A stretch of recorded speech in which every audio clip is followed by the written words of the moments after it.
ويسر وتمم بالخير وبك نستعين يا فتاح سبحانك لا علم لنا إلا ما علمتنا إنك أنت العليم الحكيم اللهم رب اشرح لي صدري ويسر لي أمري واحلل عقدة من لساني يفقهوا قولي إن الله وملائكته يصلون على النبي يا أيها الذين آمنوا صلوا عليه وسلموا تسليما اللهم صل وسلم على سيدنا محمد وعلى آل سيدنا محمد وبارك وسلم صدق الله مولانا العظيم.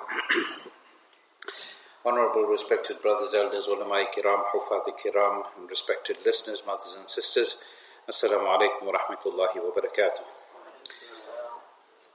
So it's been about almost 2 weeks since we last had a bit of a chat. I think it was 2 weeks ago today, the night before Eid. Yeah. Then after that, subhanallah, 2 weeks of Shawwal already gone, and before you know it, as 6 months' time is 2020. Yeah.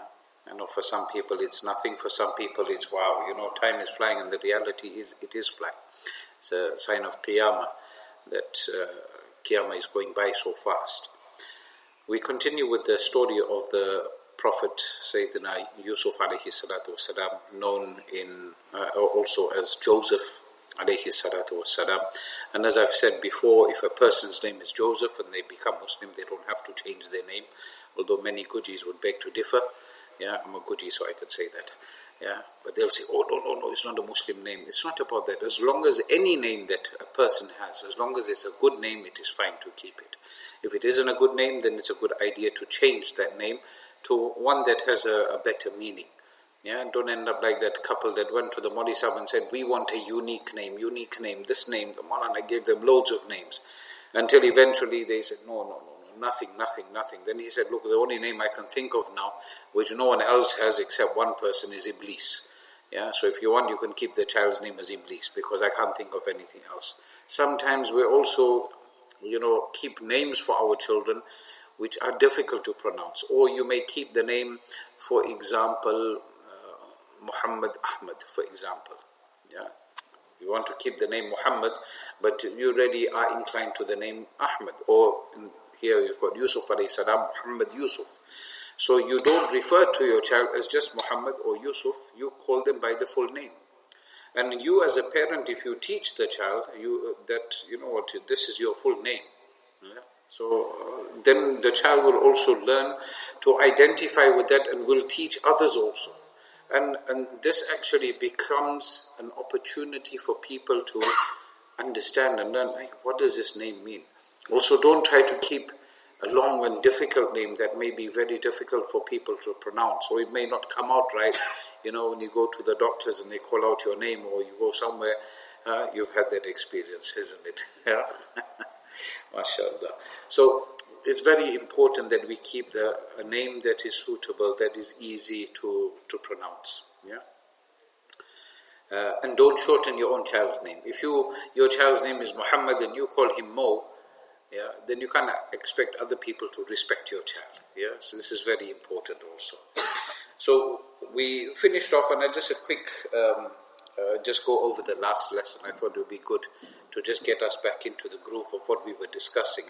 It was the opening verses of the 13th chapter of the Noble Quran. There's one brother is saying, smile, Shakil. If you come here, then I'll smile. How's that? You're around the corner, or are you out somewhere? So khair, opening verses of 13th juz is the 53rd verse of Surah Yusuf. Alright. Here it says, وَمَا أُبَرِّئُ نَفْسِي. I don't say and claim to be free, innocent. I don't claim to say, and this is Yusuf alayhi salam saying, I'm not saying I'm innocent in all of this, because إِنَّ النَّفْسَ لَأَمَّارَةٌ. Because the nafs is ammara, it is something that Ammar is giving a command, is constantly pushing me towards, doing something that is wrong. Yeah. And as I mentioned with regards to shaitan, why did he disobey Allah? Why did he not bow down to the Prophet Adam alayhi salatu wassalam? And the ulama have mentioned that the reason for that was because of his own nafs. So many a times there's things we don't want to do, we want to be arrogant, we want to be difficult. It's not, shaitan's got nothing to do with it.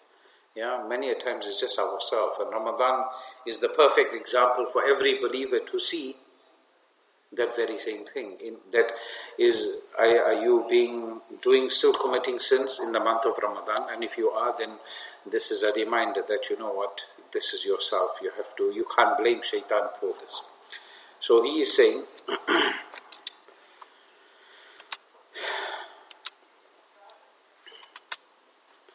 some reason this has stopped broadcasting.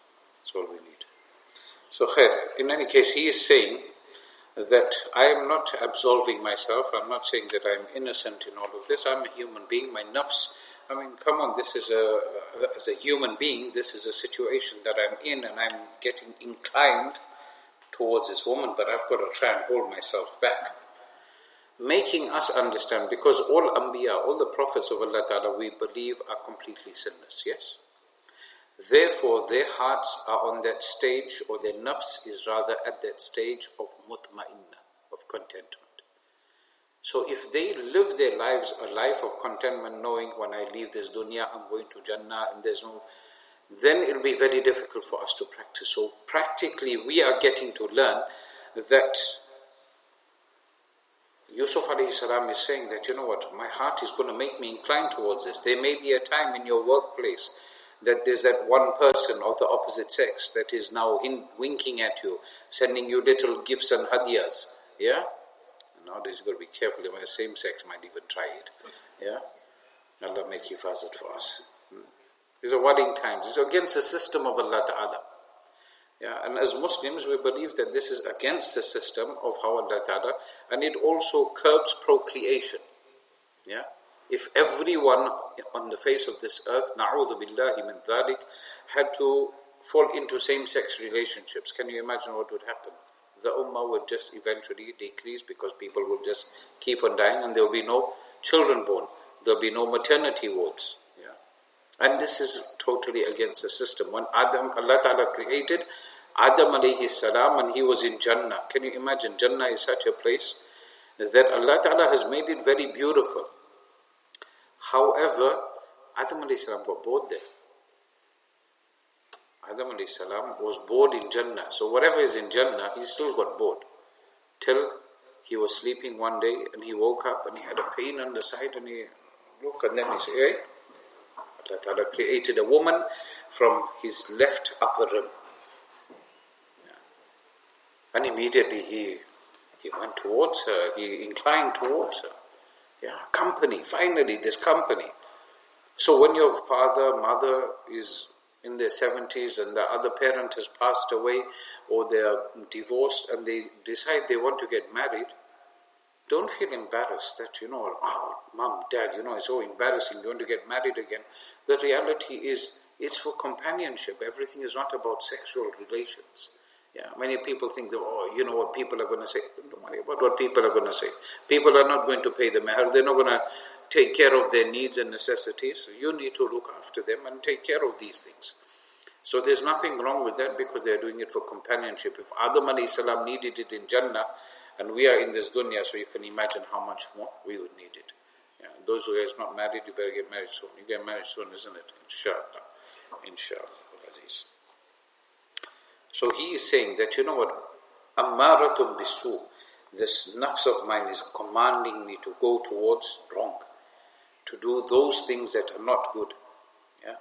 Illa ma rahima rabbi, except what my Rabb has mercy. And many places Allah Ta'ala has said, Illa ma rahim, yeah, except for where Allah has shown mercy. Upon whom Allah Ta'ala has shown mercy is mentioned in the Quran. Those people wouldn't have stopped fighting or arguing had it not been for the mercy of Allah Subhanahu wa Ta'ala. So if you stop doing sins, then this is out of the sheer mercy of Allah Subhanahu wa Ta'ala that He has guided you to it. At the same time, it's very, very easy for a person to fall out of deen. You may find that a person is on deen and they're doing this, that and the other. There was one person, I hope Allah has given him hidayat, inshallah. He was a hafizul Quran. He used to lead the salah at times, and he used to lead the tarawih. But he left Islam and he became a pastor in the church. And he was known as Pastor Shabir. He still kept his Muslim name. But he ended up where? Doing that. So it could be that any person can just go off the path if Allah Ta'ala's favors aren't upon us. That is why it's important that we turn to Allah Ta'ala, remember Allah Subhanahu Wa Ta'ala, ask Allah Subhanahu Wa Ta'ala, beg of Allah Ta'ala that He continues to show us His mercy, because no sooner does Allah take His mercy away from us than our iman is gone. Our iman is no more intact. May Allah Ta'ala save us from this, inshallah. Inna Rabbi Ghafurun Rahim. See, there's some hope for us. Indeed, my Rabb, he says, Ghafurun, he is most forgiving. Most forgiving. Rahimun, and absolutely merciful. Absolutely merciful. That is why He has this mercy upon me. That is why He is kind to me, and that is why I have my deen. In another opinion has been mentioned by the Mufassirin, commentators of the Quran, that in actual fact what happened was that this verse was not said by Yusuf alayhi salam, but the other opinion says that Zulaykha said this. Yeah. What was her real name? Arjab. Ra'il. Yeah. And what was her hubby's name? The minister. Itfir or Kitfir. Yeah. Alright. It's alright. We have to keep on saying it over. I forget. Believe me, I'm not good at history. So over and over and over again, then you remember.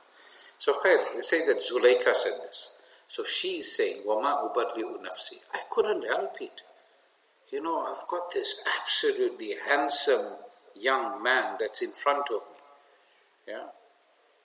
Temptation, I couldn't control myself. The best of people can lose control. It can happen to anyone. Yeah. And she says, I couldn't, my nafs is pulling me towards this. So we mentioned either, three types of nafs or three variations of the same nafs. I've mentioned two this evening. What is the middle one? From the bad, it encourages you to do good, and once you do good and you're regular with it, then eventually you get to mutma'inna. So you get nafs ammara, you got nafs mutma'inna. Nafs ammara is where the trouble is happening, nafs mutma'inna, contentment, in between. What is that nafs called? Lawwama. That's your nafs. Yeah? So that's what we got to try and work on. Because you think about it, you commit a sin. Genuinely deep down, when you reflect upon that sin, you feel sad that you've committed that sin. Guaranteed. Whether you admit it or not, you will feel that. If I always give an example of that one brother who used to drink so much of alcohol. Even in his drunkenness, you could see that he was regretting he was doing this. Yeah. And Allah Ta'ala has mentioned, for example, regarding alcohol, that there is يَسَأَلُونَكَ عَنِ الْخَمْرِ وَالْمَيْسِرِ. They ask you, O Rasulullah sallallahu alaihi wasallam, about intoxicants and gambling. قُلْ فِيهِمَا إِثْمٌ كَبِيرٌ. Say that, in it there is a lot of harm. وَمَنَافِعُ لِلنَّاسِ. There's a little bit of benefit also. For that little while he's knocked out, he's drunk, when he falls down, he doesn't get hurt. Yeah, whatever sorrows he has, they have been drowned out. But when he gets up from there, that the hangover, and the headaches and whatever else there is, I don't know, because I haven't experienced it and never planned to. You might say, Maulana, how you know about the hangover, the headaches and the vomiting and nausea? But I think if you read about it, you'll find out about it. So khair. She is saying that my nafs, pushed me towards this youngster. The opportunity was there. The house, we're alone. There's no one there. Big house. Yeah, not taking into account there was either that child or an adult from her family that was also there.